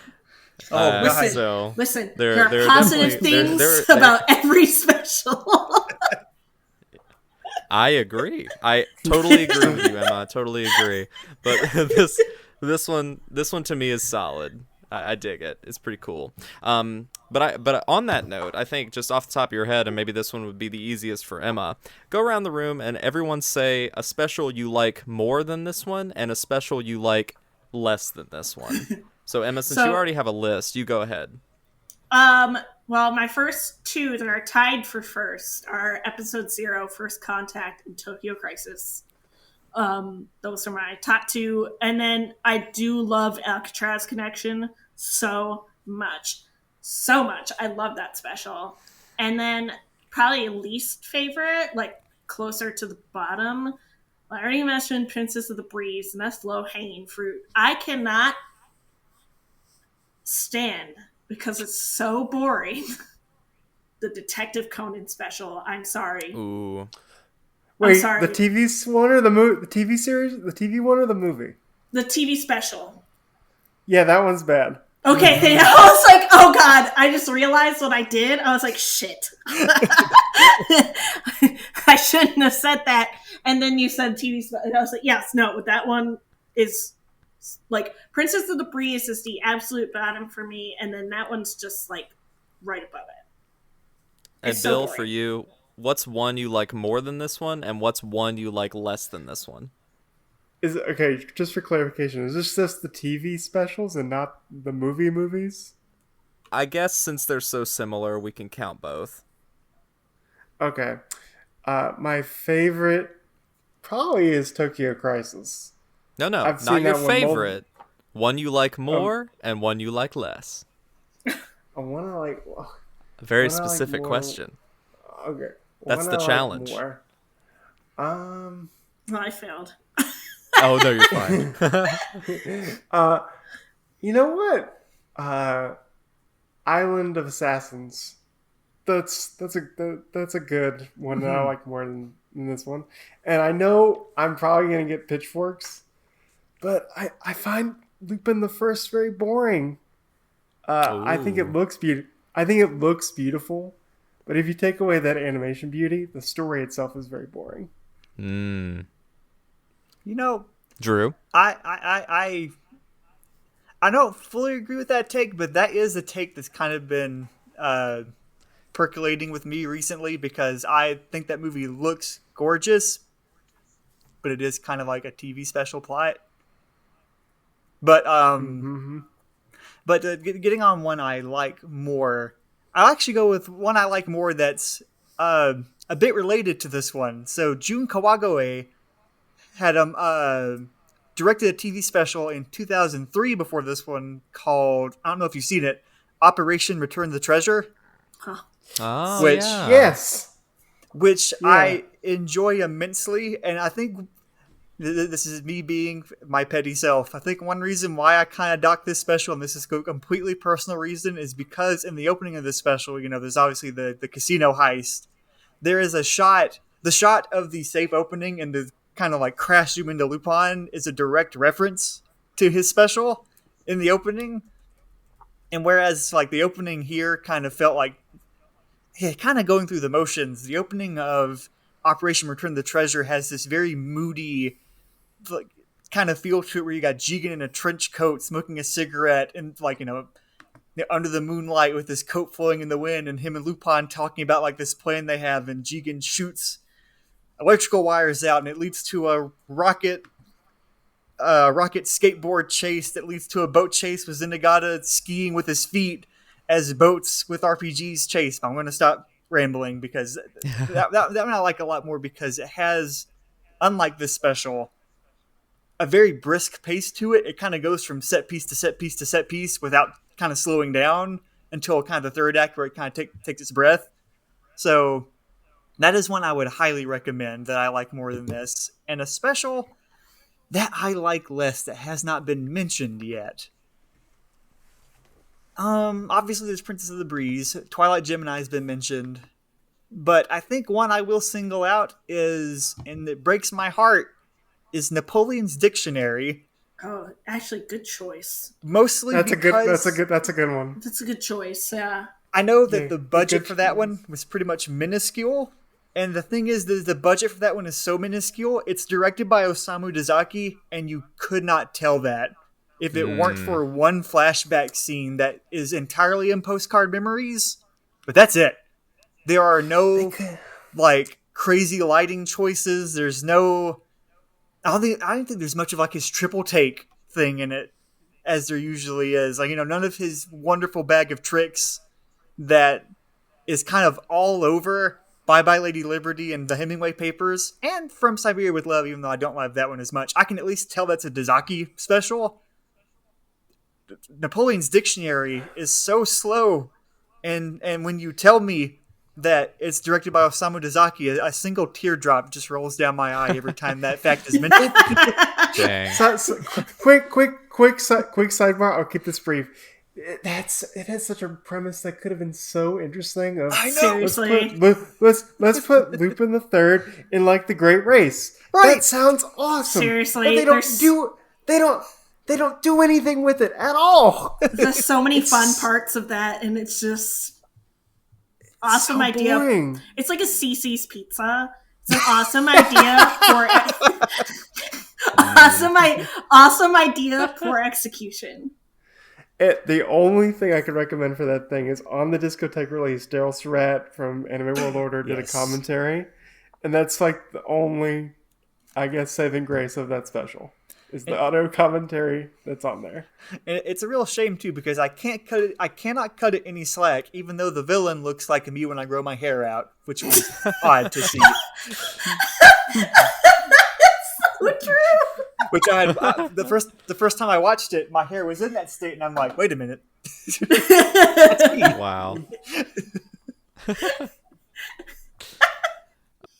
For the one that I'm going to mention as one that I like least is one that hasn't been talked about at all. Probably because it's not licensed. I had to fly to Japan to see this one, and it's Lupin the Third: Record of Observations of the East, Another Page. Boy, howdy, this one is boring. I'm disconnecting the call right now. I did not enjoy that one. I thought it was very slow. I don't remember anything about it other than thinking, meh, whatever. Maybe if Discotheque puts that one out eventually, because I'm sure that they will, I'll give it another chance. But for right now, I'm gonna say, yeah, I like Goodbye Partner a lot more than that. And for one that I like more than Goodbye Partner, I mean, I guess I'll just say it's already been mentioned, but Crisis in Tokyo. I still think Crisis in Tokyo is like a top tier special. Like, it's very good. If I would ever, I think it's like, maybe with the exception of like Rebecca Rossellini, I think it has like one of the best guest characters in that reporter girl, and it's like a bummer that she's never shown up in anything else. Like, I would love it if she came back somehow. Like, she was great, and like her rapport with Zenigata was just very entertaining. Another great Zenigata focus special. So I'd highly recommend Crisis in Tokyo. And as per usual, here at the end of our episode, we'll do our one final Third Impact anime question. What is, to you, the single most iconic scene of this special? The one scene that you will think of whenever you think of this special. Drew, go ahead. Lay it on us. What is one scene that you take away from this special? I think one scene that I take away from the special, and it's one that very much cracked me up, is the payoff to the bubble ball setup.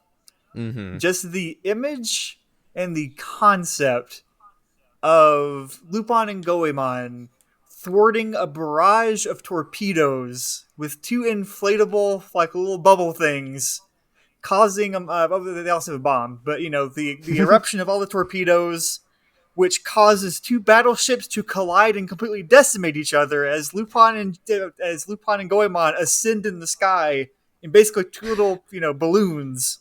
That's pure Lupin logic right there, and I love it.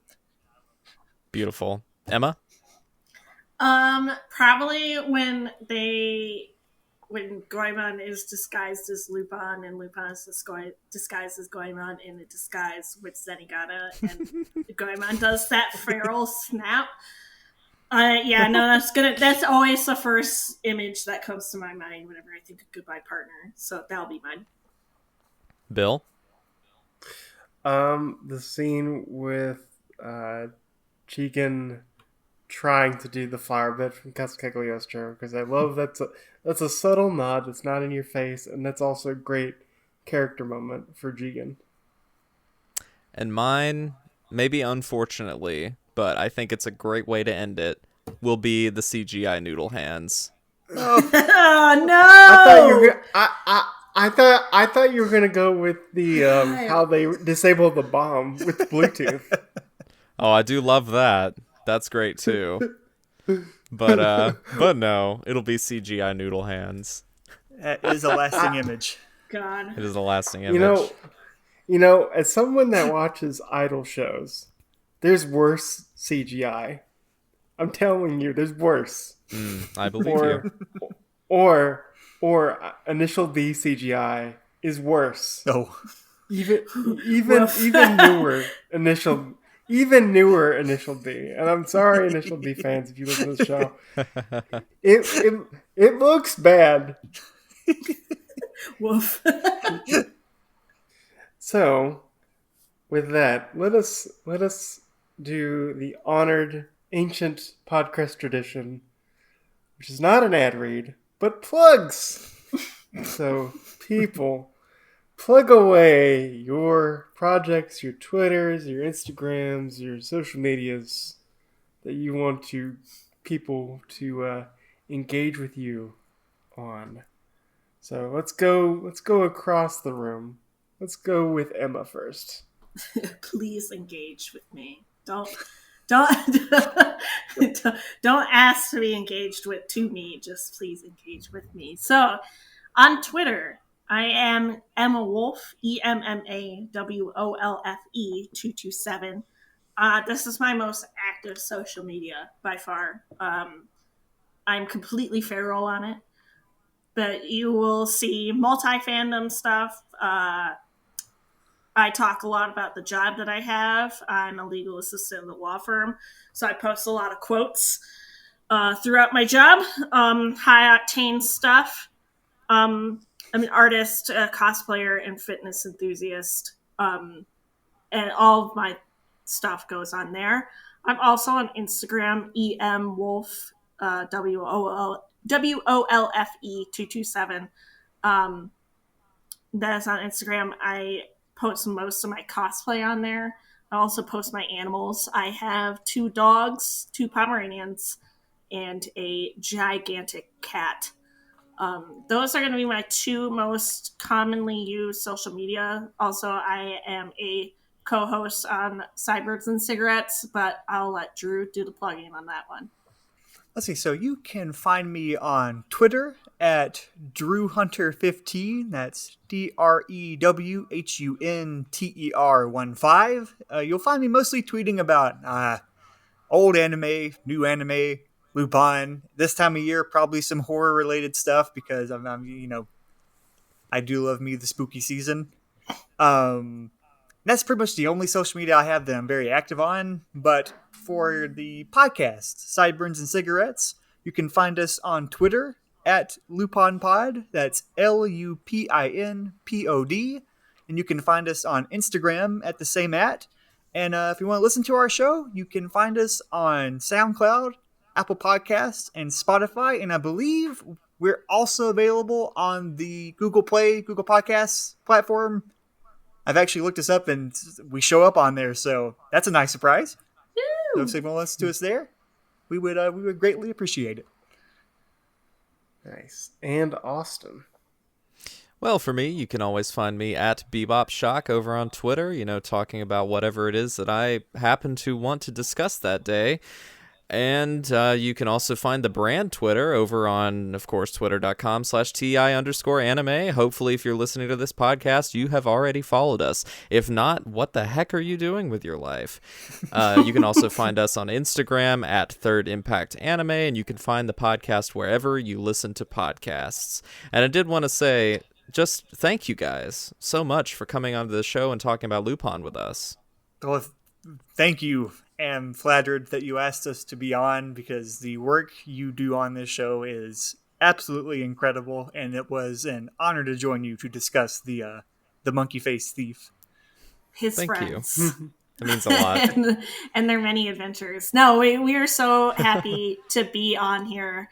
Like I said, spreading the Lupin gospel is something Amen. that I take very seriously, and just so grateful to be able to talk about the series that I love with friends for 2 hours. What else was I going to do tonight? Nothing.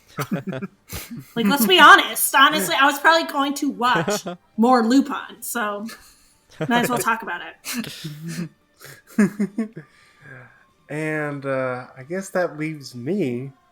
You can find me on Twitter at WBForeman, FOREMAN, with 3 9s, 999, where I'm usually retweeting about Lupin. Detective Conan a lot, because I love Detective Conan. One Piece, Hearthstone, that type of stuff. Final You Fantasy can also- 14. Yeah, my new recent obsession, Final Fantasy 14. Speaking of that, you can follow my journey in getting into Final Fantasy 14 on our Discord server at Third Impact Anime. Third Impact Anime Community. I think that's correct, Austin. So, Discord invites are weird. They're like, they've got like numbers and letters and stuff. But if you'd like to join our Discord community, just go to thirdimpactanime.com and click the Discord button. That's the easiest way to do it. Yeah. Yeah, and usually I'm there being Mr. Newsman, posting all the news articles, and being too obsessive with keeping everyone up to date. And follow my journey through Final Fantasy XIV and our usual co-host Bias as he is reading through One Piece. Greatest journey ever. And the final plug is I'm also on Letterboxd at WB Foreman, where I'm usually writing quick movie reviews. I've been on a big Japanese cinema and noir tear as of late. Ooh. So you can find me there, and I'm usually writing reviews very frequently, probably too frequently on there. So you can find me there. And that is our show. Thank you for checking us out and hearing us ramble and regale about the monkey-faced thief, Lupin the Third. And we'll see you in the next one.